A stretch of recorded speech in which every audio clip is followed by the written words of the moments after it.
ನಾನು ಶಾಂತ ಅಂತ ಚನ್ನಗಿರಿ ತಾಲೂಕು ನಂದು. ನಾನು ನಿನ್ನೆ ಇದ್ದೀನಿ, ಅವ್ರಿರೋ ಊರಲ್ಲೇ ಅಲ್ಲೇ ನಿಂತ್ಕೊಂಡು ನಾನು ಇಲ್ಲೇ ಕುತ್ಕೊಂಡು ನೋಡ್ತಾ ಇದ್ದೀನಿ. ಅವರು ಕರೆದ್ರು ಮೀಡಿಯಾದವ್ರನ್ನ, ಇಲ್ಲೇ ಸಲದ್ನೆಲ್ಲ ಆರೋಪ ಹಾಕಿದ್ರು. ಅವ್ರು ನನಗೆ ಮಾರಣಾಂತಿಕ ಹಲ್ಲೆ ಮಾಡಿ ನನ್ನನ್ನು ಮನೆಯಿಂದ ಓಡಿಸಿ, ನಾನು ನೆಂಟ್ರ ಮನೆಗೆ ಹೋಗಿರಂಗ್ ಮಾಡಿ, ಇರೋ ಬರೋರ ಹತ್ರಕ್ಕೆಲ್ಲ ಸಾಲ ಸಂಘ ಎಲ್ಲ ತೆಗೆದುಕೊಟ್ಟಿದ್ದೀನಿ. ಅವರಿಗೆ ಎಲ್ಲ ತೆಗೆದುಕೊಟ್ಟು ನಾನು ಹೋಗಿ ಅಲ್ಲಿಂದ ಫೋನ್ ಮಾಡ್ತೀನಿ. ಒಬ್ರು ಸಂಘ ಸಾಲ ಯಾವ್ದು ಒಪ್ಕೊಂಡಿಲ್ಲ, ಯಾವ್ದಾವ್ದನ್ನು ಒಪ್ಕೊಳ್ದಂಗೆ ಅವ್ರಿಗೆ ಕೊಟ್ರೆ ಸಾಲ ಕೊಟ್ಟರವರಿಗೇನೆ ವಾಪಸ್ಸು ನೀವು ಹೋಗ್ರಿ ವಿಷ ಕೊಡಿ ಹೋಗ್ರಿ ಆಕೆ ಹೋಗಿದ್ದಾಳಲ್ಲ ಅಂತ ನನ್ನ ಮೇಲೆ ಆರೋಪ ಹಾಕಿ ಕಳಿಸಿದ್ದಾರೆ. ಆರೋಪ ಹಾಕಿ ಕಳಿಸಿರೋದಂದ್ರೆ ಆ ಹುಡುಗನೂ ನನಗೂ ಸಂಬಂಧನೇ ಇಲ್ಲ. ಅವನೆಲ್ಲೋಗಿನ ಅಂತ ನನಗೆ ಗೊತ್ತಿಲ್ಲ, ನಾನೆಲ್ಲೋಗಿನಿ ಅಂತ ಅವನಿಗೆ ಗೊತ್ತಿಲ್ಲ. ಈಗ ಅದನ್ನ ಅಟ್ಯಾಚ್ ಮಾಡಿ ಹೇಳ್ತಾ ಇದಾರೆ. ಆ ಹುಡುಗಿ ಮಲತಾಯಿ ಮಗಳು, ಮಲತಾಯಿ ಅಂತ ಹೇಳ್ತಾಳೆ. ಅವಳನ್ನ 8 ವರ್ಷದಿಂದ ನಾನೇ ಸಾಕಿದ್ದೆ. ಮಗಳಿಗಿಂತ ಹೆಚ್ಚಾಗಿ ಸಾಕಿ ಪ್ರತಿಯೊಂದೂ ಆಧಾರ ಇಟ್ಕೊಂಡಿವಿ. ನಾವು ಪ್ರತಿಯೊಂದು ಅಷ್ಟು ಚೆನ್ನಾಗಿ ಸಾಕಿರೋದಕ್ಕೂ ಆಧಾರ ಐತೆ ಇಟ್ಕೊಂಡಿದ್ದು. ಇವತ್ತು ಹಿರೇ ಹೆಂಡತಿ ಡೈವರ್ಸ್ ಮಾಡ್ಕೊಂಡಿದ್ರು. ನಮ್ಮನೆಯವ್ರಿಗೆ 3ನೇ ಹೆಂಡತಿ. ನಾನು ಡೈವರ್ಸ್ ಮಾಡ್ಕೊಂಡಳನ್ನ ನನ್ನನ್ನು ಹೊಡೆದು ಕಳಿಸಿ ಇಬ್ರು ನಡರಾತ್ರಿ ಬಂದು ನನ್ನನ್ನು ಇಬ್ರು ಹೊಡೆದಾರೆ. ಇಬ್ರು ಹೊಡೆದು ಕಳಿಸಿದ್ದಕ್ಕೆ ನಾನು ಹೋಗಿದ್ದೀನಿ. ಅದನ್ನ ಈ ತರ ಕತೆ ಕಟ್ಟಿ ಈ ತರ ಎಲ್ಲ ಇಷ್ಟೊಂದು ದೊಡ್ಡ ಅವಂತರ ಮಾಡಿ ನನ್ನ ಟಿವಿ ಒಳಗೆಲ್ಲ ಬಿಟ್ಟಿದೆ. ಇದೇ ಊರಾಗೆ ಇದ್ದೀನಿ ನಾನು. ಎಲ್ಲೋ ಬೀಗ ಹಾಕೊಂಡು ಪರಾರಿಯಾಗಿ ಹೋಗಿದ್ದಾಳೆ. ಸಾಲಗಾರರೆಲ್ಲ ಹೊರಗೆ ಹಾಕಿದ್ದಾರೆ ಅಂದ್ರೆ ಮತ್ತೆ ಸಾಲ ಕೇಳಕ್ ಬಂದ್ರು ಜನ. ಸಾಲ ಕೇಳಕ್ ಬಂದವ್ರಿಗೂ ನ್ಯಾಯ ಮಾತಾಡಿಲ್ಲ, ನನಗೂ ನ್ಯಾಯ ಕೊಟ್ಟಿಲ್ಲ. ಹಿರೇ ಹೆಂಡತಿನ ಮಕ್ಕಳನ್ನೆಲ್ಲ ಕರ್ಕೊಂಡು ಮನೆ ಒಳಗೆ ಸೇರಿಸ್ಕೊಂಡು ಮಜಾ ಮಾಡ್ತಾ ಇದಾರೆ. ನಾನ್ ಮಜಾ ಮಾಡೋದನ್ನ ನೋಡೇ ಜನಗಳು ನನಗೆ ಹೇಳಿ, ನೀನೆಲ್ಲಾ ಸಾಲ ಮಾಡಿ ನೀನ್ ಅಲ್ಲಿ ಹಾಕಿ ಹೋಗಿದೀಯಾ.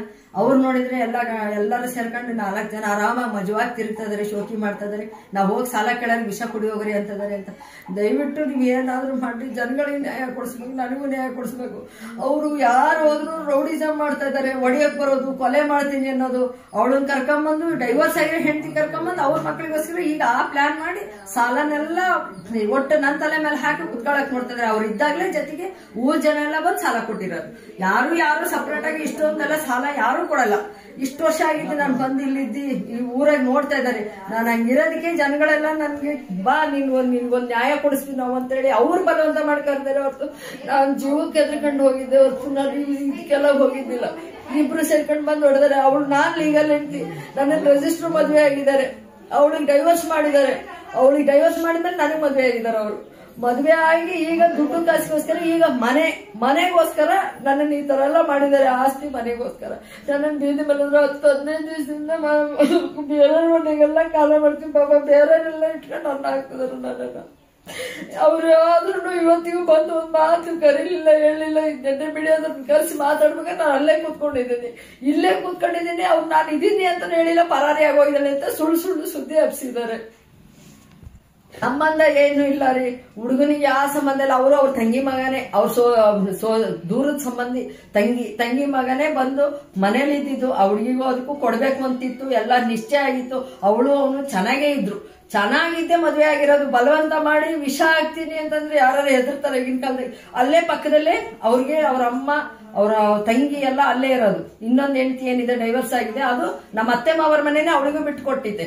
ನಿನ್ನೆ ರಾತ್ರಿ ಅಲ್ಲೆಲ್ಲೋ ಬೀದಿ ಮೇಲೆ ಮಲಗಿದ್ದಾರೆ, ಊರವ್ರು ಹೊರಗೆ ಹಾಕಿದ್ದಾರೆ ಸುಳ್ಳು ಹೇಳ್ತಾರೆ. ಪಕ್ಕದಲ್ಲೇ ಮನೆ ಇದೆ, ಪಕ್ಕದ ಮನೆಗೂ ಎಲ್ಲರೂ ಮಲ್ಕೊಂಡಿದ್ದು. ಜನಗಳಿಗೆ ಗೊತ್ತಿಲ್ಲ, ಜನಗಳಿಗೆ ಅದನ್ನ ರೂಟ್ ತಪ್ಪಿಸಿ ಮಾತಾಡ್ತಾ ಇದಾರೆ. ಅಲ್ಲೇ ಪಕ್ಕದಾಗೆ ಬಿಟ್ಟಿದೀವಿ, ಅಲ್ಲೇ ಇದಾರೆ ಅವ್ರು. ಆಗ ಅಕಸ್ಮಾತ್ ನನಗೆ ವಿಷ ಆಗ್ತೀನಿ ಅಂದಿದ್ರೆ ಹೋಗ್ ತಾಯಿಗೆ ಹೇಳ್ತಿದ್ದಿಲ್ವಾ ಆಕೆ? ಇವತ್ತು ಕರ್ಕೊಂಡ್ ಬಂದು ಸೇರ್ಸ್ಕೊಳಕ್ ಆ ಹುಡುಗಿ ಗುರಿ ಇದ್ದಿದ್ ಒಂದೇ, ನಾನು ಇವಳನ್ನ ಏನಾದ್ರು ಮಾಡಿ ಓಡಿಸಿ ನಮ್ಮ ಅಪ್ಪ ಅಮ್ಮನ್ನ ಸೇರ್ಸ್ಬೇಕು. ಅವಳು ಎಲ್ಲಾರ ಹತ್ರಕ್ಕೂ ಹೇಳಿದಾಳೆ, ಹೇಳಿರೋ ಜನಗಳು ಇಲ್ಲೇ ಸಾಕ್ಷಿ ಅದಾರೆ. ಈ ತರ ಮಾಡಿ ನನ್ನನ್ನ ರೌಂಡ್ ಮಾಡಿ ಇವ್ರು ಪ್ಲಾನ್ ಮಾಡಿ ನನ್ನನ್ನ ಹೊರಗಡೆ ಹಾಕಿ ಇದನ್ನೆಲ್ಲ ಕಥೆನೆಲ್ಲ ಕಟ್ಟಿ ನನ್ನನ್ನು ಬೀದಿಗೆ ತಂದು ನಿಲ್ಸಿದ್ದಾರೆ. ನನಗೆ ನ್ಯಾಯ ಕೊಡಿಸ್ಬೇಕು. ನಮ್ ಜನ ಎಲ್ಲ ನಾನು ಸಪೋರ್ಟ್ ಮಾಡೋದಕ್ಕೆ ಅವ್ರ ಮೇಲೆಲ್ಲ ಅಪವಾದ ಹಚ್ತಾ ಇದ್ದಾರೆ.